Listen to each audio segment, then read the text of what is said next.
Hi guys, it's Britt, and this video, I'm not sure what I'm really going to talk about, but I've noticed something recently that I wanted to talk about, and that is that my reading tastes are changing prior to what they were prior to joining Booktube, and I don't think that that's a bad thing.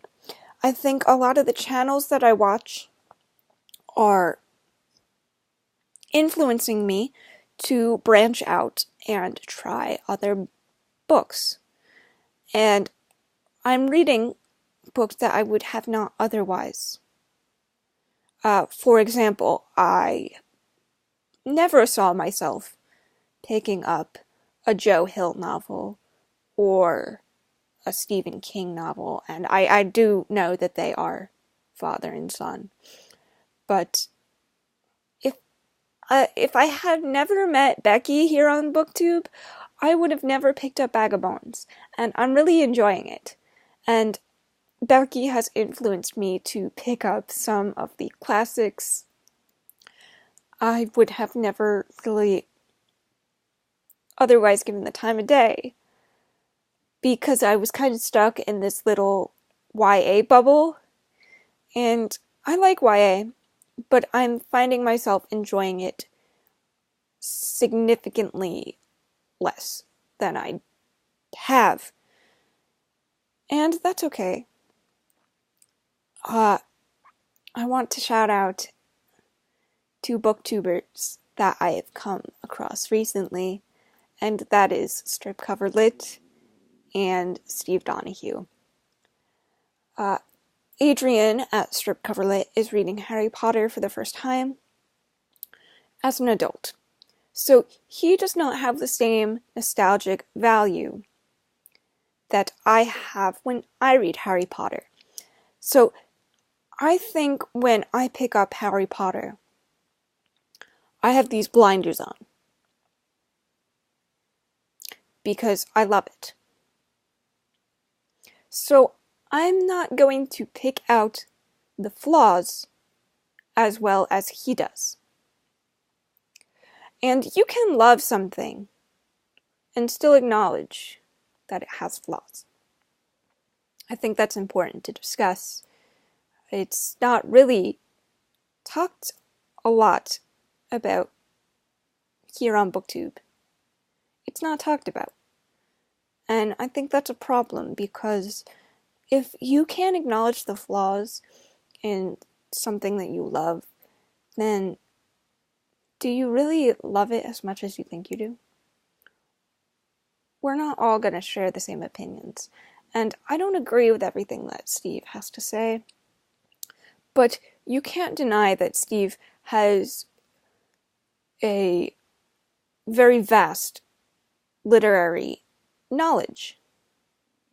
He knows how to read critically, and I believe that's what he does for a living.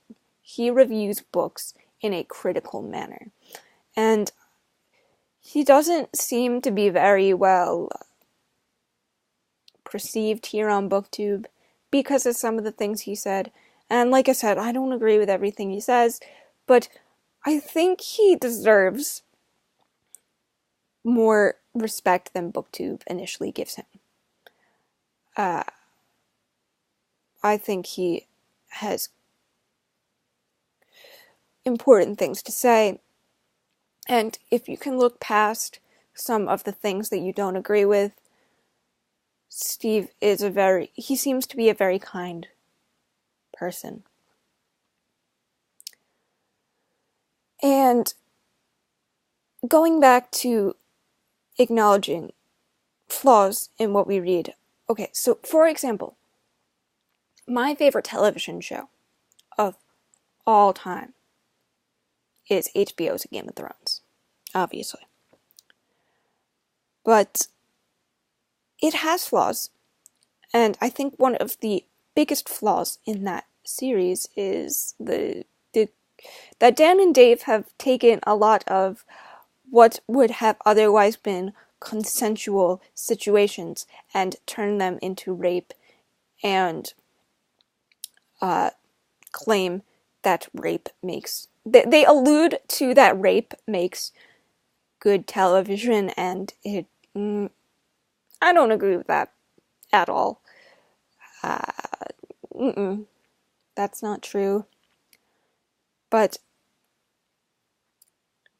that's just what they have decided to do, and I can't change that.